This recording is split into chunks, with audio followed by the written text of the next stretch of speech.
ಏನ್ ಸಣ್ಣಮ್ಮ ಚೆನ್ನಾಗಿದ್ಯಾ ಅಂದ್ರೆ ನಾನ್ ನಿರೀಕ್ಷೆ ಮಾಡಿದ ಉತ್ತರ ಹೇಳಿಲ್ಲ ಅವಳು. ಚೆನ್ನಾಗಿ ನಿಕ್ಕೊಂಡ್ ಬಾ ನಿನ್ನಂಗಿದ್ದಾನ. ನಾನು ಶಾಕ್ ಆಗ್ಬಿಟ್ಟೆ. ನಾನ್ ಚೆನ್ನಾಗಿದ್ದೀನಿ ಅಂತ ಅನ್ಕೊಂಡು ಹೋಗಿದ್ದೀನಿ, ನಾನು ಕಾರ್ ಬಿಟ್ಕೊಂಡು ಹೋಗಿದ್ದೀನಿ, ನನ್ನ ಮನೆ ಚೆನ್ನಾಗದೆ, ನಮ್ಮ ಬಟ್ಟೆ ಬರೆ ಎಲ್ಲ ಚೆನ್ನಾಗದೆ, ನಾವು ಚೆನ್ನಾಗಿದ್ದೀವಿ ಅಂತ ನಾನು ಅನ್ಕೊಂಡಿದ್ದೀನಿ. ಇವಳು ಮುದುಕಿ ಚೆನ್ನಾಗಿ ನಿಕ್ಕೊಂಡ್ ಬಾ ನಿನ್ನಂಗಿದ್ದಾನ ಅಂತ ನನಗೆ ಕೇಳ್ಬೇಕು ಅಂತ ಅನಿಸ್ತು. ಮುದ್ಕಮ್ಮ ಏನಾಗಿದ್ದೀನಿ ನಾನು ಚೆನ್ನಾಗಿದ್ದೀನಿ ಅಂದೆ ನಾನು. ಅವಳೇನಂತ ಗೊತ್ತಾ, ಪಾಪ ಚೆನ್ನಾಗಿದ್ದೀಯ ಕಣ, ನೋಡು ನಾನು ಕಷ್ಟವ ಸುಖವ ನಮ್ಮೂರಲ್ಲಿ ಇವ್ನಿ, ನೀನು ಉಣ್ಣೋದಿಷ್ಟು ಅನ್ನಕ್ಕೆ ದೇಶಾಂತರ ಹೋಗ್ಬಿಟ್ಟಲ್ಲಪ್ಪ. ಯಾವ ಊರಿಗೋದ್ರೂ ಇಷ್ಟ ಅಲ್ವಾ ಉಣ್ಣದ್ ನೀನು, ಅದಕ್ಕೆ ಯಾಕೆ ಹಿಂಗೆಲ್ಲ ಸುತ್ತಕ್ಕೋದೆ ನೀನು ಅಂದ್ಲೋಳು. ಅರೆ ನನ್ನ ಬದುಕನ್ನ ಇಲ್ಲಿ ಯಾರು ನಿಂತ್ಕೊಂಡು ಇವ್ರು ಎಲ್ಲ ಓಡಾಡ್ತಾರೆ, ಪ್ರವಾಸ ಮಾಡ್ತಾರೆ, ಭಾಷಣ ಹೊಡಿತಾರೆ ಅಂತೆಲ್ಲ ಕತೆ ಹೊಡಿತಾರಲ್ಲ, ಇದನ್ನ ಅವಳು ಬೇರೆ ತರ ಹೇಳ್ತಾವಳೆ. ಉಣ್ಣೋದಿನ ಅಷ್ಟು ಇಷ್ಟ ಅನ್ನಕ್ಕೆ ಅಲ್ಲೆಲ್ಲ ಯಾಕೆ ಸುತ್ತಾಡಕ್ ಹೋದೆ, ನನ್ನೋರು ತನ್ನೋರು ಇಲ್ಲ, ಅಣ್ಣಿಲ್ಲ ತಮ್ಮಿಲ್ಲ, ದಾಯಾದಿಗಳಿಲ್ಲ, ಅಲ್ಲೆಲ್ಲೋ ಹೋಗಿ ಮನೆ ಕಟ್ಕೊಂಡು ಯಾರ್ದೋ ಹೊಲದಲ್ಲಿ ಮನೆ ಕಟ್ಕೊಂಡು ಮನೆ ಮುಂದ್ಗಡೆ ಬಸ್ ಓಡಾಡ್ತವೆ, ನಿಂತು ಒಂದು ಬಾಳ ಆಗ್ಲು. ಒಂದು ಆಡಿಲ್ಲ, ಕುರಿ ಇಲ್ಲ, ದನ ಇಲ್ಲ, ಕರ ಇಲ್ಲ, ಒತ್ತಾಡಿದ್ರೆ ನಿನ್ ಮನೆ ಒಂದು ಅಂಬ ಅನ್ನಕ್ ಒಂದು ಕರ ಇಲ್ಲಪ್ಪ, ಒಂದು ಹಸ ಇಲ್ಲ, ನಿಂದು ಒಂದು ಬಾಳ. ಅದೆಲ್ಲೋ ತಗೊಂಬಂದು ಪಾಕಿಟ್ ಹಾಲು ಕುಡಿತೀರಿ, ಖರಾಬ್ ಹಾಲು ಕುಡಿಯೋದಿಲ್ಲ ನೀವು, ನಿಮ್ದು ಒಂದು ಬಾಳ ಅಂದ್ಲು. ಅರೆ there can be another perspective to my life. ಅವಳು ಸರಿನಾ ತಪ್ಪ ಅಂತ ನನ್ನ ಮತಿ ವಿಶ್ಲೇಷಣೆ ಮಾಡೋದು ಬೇರೆ, ಅಥವಾ ನಾನ್ ನಿಮ್ಗೆ ಈ ಕತೆ ಹೇಳಿದ್ರೆ ನೀವು ವಿಶ್ಲೇಷಣೆ ಮಾಡೋ ಕತೆ ಬೇರೆ. ಇದನ್ನ ಬೇರೆ ವಿಷಯಗಳನ್ನ ಇಟ್ಕೊಂಡು ನೋಡಿ, ಒಂದು ಸಾಮಾಜಿಕ ವ್ಯವಸ್ಥೆ ಆ ಮುದುಕಿ ಕೈಲಿ ಆ ಮಾತನ್ನು ಅನ್ಸಿದೆ ಅಂತ ಹೇಳಿದ್ರೆ ನಾವು ದಾಟ್ರ ನಾವು. ಅವಳು ಕಂಡ ಸತ್ಯ ಅದು. ಅವಳು ನಮ್ಮನ್ನೆಲ್ಲ ನೋಡಿದಾಗ ಅನ್ಸೋದು, ಅಲ್ಲ ಇಷ್ಟ ಅನ್ನ ತಿನ್ನಕ್ಕೆ ಇಲ್ಲಿಗೆ ಅಲ್ಲೆಲ್ಲ ಯಾಕೆ ಹೋದ ಇವನು, ನಾವೇನ್ ತಿಂತಾ ಇಲ್ವ ಈಗ.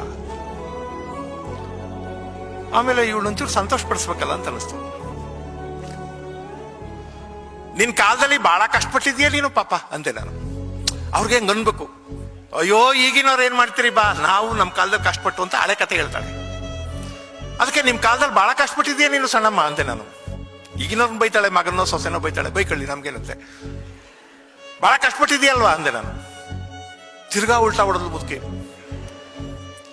ಕಷ್ಟಪಟ್ಟಿದ್ದಲ್ಲ ನಾನು, ದೊರೆ ಮಗಳಿದ್ದಂಗಿದ್ದೆ. ರಾಜ್ಕುಮಾರಿ ಹೆಂಗ್ ನೋಡ್ಕೊಂಡಿದ್ದ ನಮ್ಮಪ್ಪ, ಒಳ್ಳೆ ಮನೆ ಕೊಟ್ಟ. 4 ಮನೇಲಿ ದನ ಕೊಡೋರು ನಮ್ಮ ಮನೆಯವರು, 4 ಮನೇಲಿ ದನ ಕೊಡೋದು ಒಳ್ಳೆ ಮನೆ. 4 ಮನೆ ಕೊಟ್ಟಿಗೆ ಕಸ ಒಬ್ಳೆ ಗುಡಿಸ್ತಿದ್ಲೆ ದೊರೆ ಮಗಳು. 4 ಮನೆ ಕೊಟ್ಟಿಗೆ ಕಸ ಒಬ್ಳೆ ಗುಡಿಸ್ತಿದ್ದೆ. ಒಂದ್ ಪರ್ಲಾಂಗ್ ದೂರ ತಿಪ್ಪೆ ತಗೊಂಡೋಗಿ ಹಾಕ್ಬಿಟ್ರೆ ಆಮೇಲೆ ಇನ್ನೇನು ಕೆಲಸ ಇಲ್ಲ. ಅಡುಗೆ ಮಾಡೋದು ಕೆಲಸವೇ ಇಲ್ಲ ಅವಳಿಗೆ. ಅಡುಗೆ ಮಾಡ್ಬಿಟ್ಟು ಆಮೇಲೆ ಹೊಲಕ್ಕೆ, ತೋಟಕ್ಕೆ, ಗದ್ದೆಗೆ ಕೊಟ್ಬಿಟ್ಟು ಬಂದ್ಬಿಟ್ರೆ ಆಮೇಲೆ ಇನ್ನೇನ್ ಮಾಡಿಯ, ಏನೂ ಇಲ್ಲ, ಮನೆಗೆ ನೀರ್ ತರೋದು ಅಷ್ಟೇ. ಬಾವಿ ಏನು ಇಲ್ಲೇ ಇತ್ತು, 2 ಪರ್ಲಾಂಗ್ ದೂರ ಬಾವಿ. 50 ಸತಿ ಓಡಾಡ್ಬಿಟ್ರೆ ಮನೆ ನೀರೆಲ್ಲ ತುಂಬಿ ತುಳ್ಕಾಡ್ಬಿಡುವ.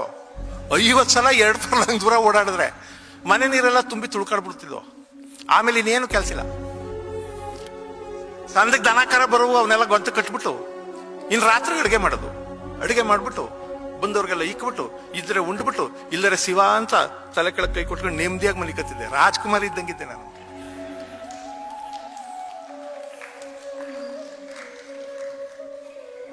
ನನಗೆ ಸುಖ ದುಃಖಗಳು ಎಷ್ಟು ರಿಲೇಟಿವ್ ಅನ್ನೋದನ್ನ ಹೇಳ್ತಾ ಇದ್ದಾಳೆ ಮುದುಕಿ ಅಂತ ಅನಿಸ್ಬಿಡ್ತು. ನಮ್ಮಲ್ಲಿ ಯಾರು ಕೇಳಿ ಸುಖವಾಗಿದ್ದೀರಾ ಅಂತ, ಅಯ್ಯೋ ಸಾರ್ ನಾವು ಹೋಂಡಾ ಸಿಟಿ ತಗೊಳ್ಳೋಷ್ಟೊತ್ತಿಗೆ ಸಾಕಾಗೋಗ್ಬಿಟ್ಟಿದೀವಿ, ಪುಣ್ಯಾತ್ಮರು ಮರ್ಸಿಡೀಸ್ ಇಟ್ಕೊಂಡವ್ರೆ. ಈಗ ಇವನು ಹೋಂಡಾ ಸಿಟಿಯವರೇ ಸುಖವಾಗಿಲ್ಲ ಪಾಪಿ. ಅವಳು 4 ಮನೆ ಕೊಟ್ಟಿಗೆ ಕಸ ಗುಡಿಸಿದವಳು ಸುಖವಾಗಿದ್ದೆ. ರಾಜ್ಕುಮಾರ್ ನಿಂತಾಳೆ. ಬದುಕಿನ ಸತ್ಯಗಳು ಬೇರೆಲ್ಲ ಇವೆ. ಆಮೇಲೆ ಪಾಪ ಬಹಳ ಚಿಕ್ಕ ವಯಸ್ಸಿಗೆ ಗಂಡ ತೀರೋಗ್ಬಿಟ್ಟಿದ್ದಾನೆ. ಒಂದ್ 3-4 ಮಕ್ಕಳಾದೋ, ಆಮೇಲೆ ಸತ್ತೋಗ್ಬಿಟ್ಟ ಅವನು. 3-4 ಮಕ್ಕಳು ಅಂದ್ರೆ 30 ವರ್ಷಕ್ಕೆ ಆಗ್ಬಿಟ್ಟಿರ್ತವೆ. ಆಮೇಲೆ ಈಗಾಗಲೇ ಒಂದು 80-90 ವಯಸ್ಸು ಅವಳಿಗೆ. ಹೆಚ್ಚು ಕಡಿಮೆ ಒಂದು 50-60 ವರ್ಷ ಪಾಪ ಅವಳು ಗಂಡ ಇಲ್ಲದೆ ಬದುಕಿದ್ದಾಳೆ. ವೈಧವ್ಯದ ಬದುಕು ಬಹಳ ಕಷ್ಟ. ಆಮೇಲೆ ಆ ಮಕ್ಕಳನ್ನೆಲ್ಲ ದಡ ಹತ್ತಿಸ್ಬೇಕು. ಪಾಪ ಗಂಡ ಬಹಳ ಬೇಗ ತೀರೋಗ್ಬಿಟ್ಟ, ನಿನಗೆ ಒಬ್ಳೆ ಜೀವನ ಮಾಡಿದೀಯ, ಬಹಳ ಕಷ್ಟಪಟ್ಟಿದ್ದೀನಿ ಅಂದೆ. ತಿರ್ಗ ನಾನು ತಲೆ ಚಚ್ಕೊಂಡ್ರೆ ಬಂದದ ಅದಕ್ಕೆ ಅವನ್ ಬುತ್ತಿ ಇರೋ ಗಂಟ ಅವ್ನು ಉಂಡ ಓದ, ನನ್ ಬುತ್ತಿ ಇರೋ ಗಂಟ ನಾನು ಉಣ್ತೀನಿ ಹೋಯ್ತೀನಿ. ಅದಕ್ಕೆ ಯಾಕೆ ಕಳ್ಳೋದು ಕೂತ್ಕೊಂಡು?